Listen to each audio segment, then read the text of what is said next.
دوستو آداب، آواز دی وائس میں آپ کا خیر مقدم ہے۔ میں ہوں عبدالحی خان۔ پیش ہے G20 میں دستکار اور دستکاری۔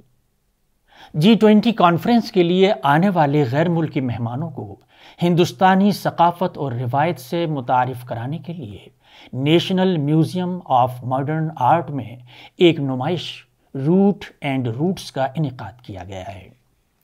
یہ نمائش کئی لحاظ سے اس لیے خاص ہے کہ یہاں پہلی بار باؤنڈری والز کے باہر ایک گریڈ کے آثار قدیمہ کی اہمیت کے نوادرات رکھے جا رہے ہیں۔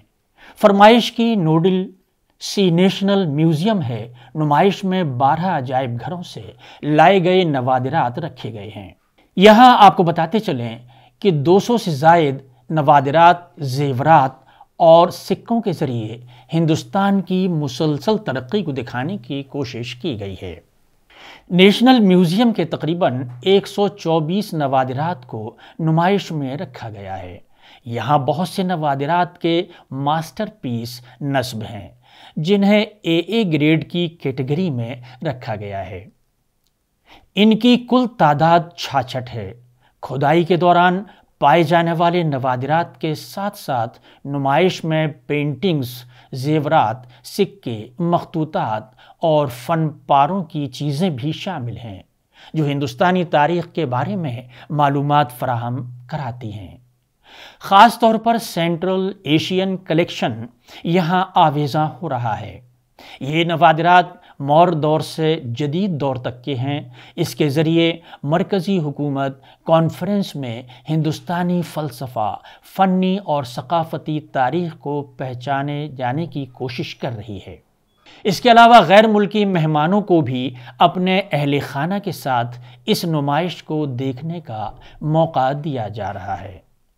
اس بیچ ایک اور قابل ذکر خبر یہ ہے کہ پدم شری اعزاز یافتہ دلشاد حسین کو G20 اجلاس میں شرکت کے لیے حکومت کی طرف سے دعوت نامہ موصول ہوا ہے۔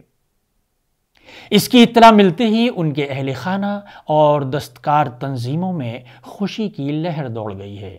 وہ اس اجلاس میں شریک ہو کر پرگتی میدان میں دستکاری کا مظاہرہ کریں گے اور باہر سے آنے والے مہمانوں کو دستکاری کی ہنرمندی سے متعارف کرائیں گے۔ دستکار تنظیموں نے اجلاس میں دلشاد حسین کی شرکت پر خصوصی خوشی کا اظہار کیا ہے۔